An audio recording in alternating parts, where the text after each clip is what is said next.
तो कहना अर्थ ये है कि आज इंसान को जब कोई नई दिशा सूझती है, समझना, जब कुछ नहीं सूझता है तो क्या करते हैं? बोलो, नींद की गोली लेके सो गए। तो हम समझते हैं नींद की गोली खाने से समस्या का है समाधान हो गया। जिस तरह से कबूतर सोचता है कि आंखें बंद कर लो, बिल्ली भाग गई। क्योंकि वो आंखें बंद करता है तो उसको बिल्ली दिखती नहीं है।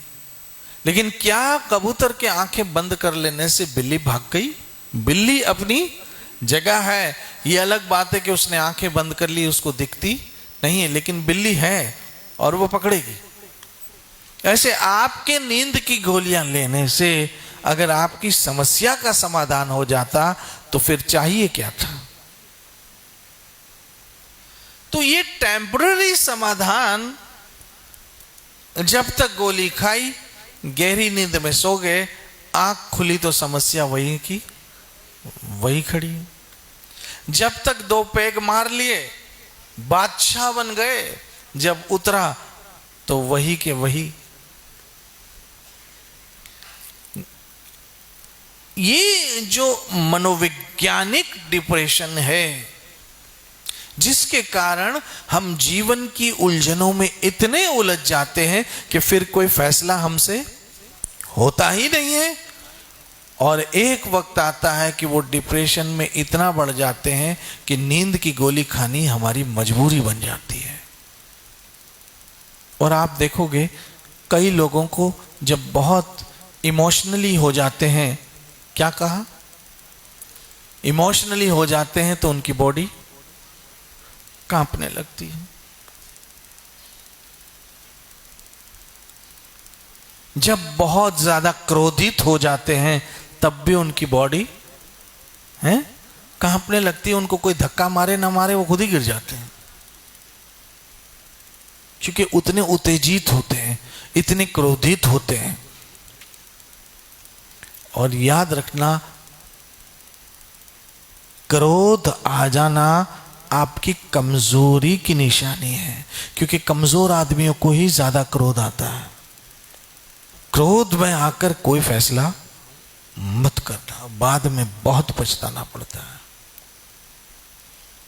और क्रोध में आकर ऐसे शब्द कभी मत बोलना कि कभी फिर से रिश्ता जुड़ जाए तो शर्मिंदगी हो कि अरे मैंने इसको क्या क्या गुस्से में बोल दिया।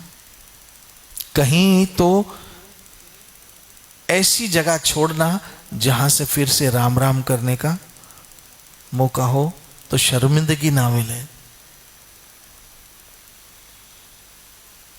हम क्रोध में आकर इतना कुछ बोल जाते हैं कि फिर वापसी का कोई रास्ता ही नहीं छोड़ते हैं। मैं हमेशा कहता हूं, शब्दों के दांत नहीं होते हैं, लेकिन वो काटते बहुत तेज है।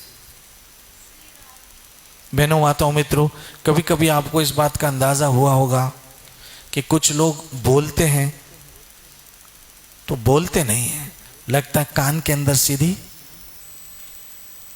सुई चुभो है।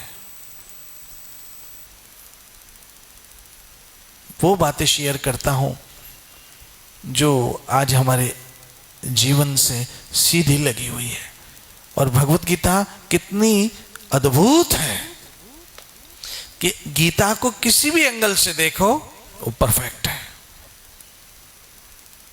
रोते हुए आते हैं सब, हंसता हुआ जो जाएगा वो मुकद्दर का कहलाएगा। अब रोते रोते आए और हंसते हंसते जाए, ये चमत्कार तो मात्र भगवत गीता ही कर सकती है। ये चमत्कार मात्र भगवत गीता ही कर सकती है, क्योंकि रुलाने वालों को हंसाने का काम कृष्ण ही कर सकते हैं। जिस तरह से बच्चे रोते हुए बच्चे को हंसाने का काम मात्र उसकी माँ ही कर सकती है। दादा उठाए, दादी उठाए, कोई भी उठाए, लेकिन वो बच्चे को अंत में किसको देना पड़ता है? और जैसे ही माँ के पास जाता है, पता नहीं वो क्या चमत्कार दिखाती है, वो शांत हो जाता है। ऐसा देव उठाए, देवी उठाए, ये उठाए, वो उठाए, फलाना बाबा उठाए, फलानी XYZ कोई भी उठाए, ये जीव रोता ही रहेगा जब तक कि उसके सर्जनहार श्री कृष्ण को सौंप ना दिया जाए।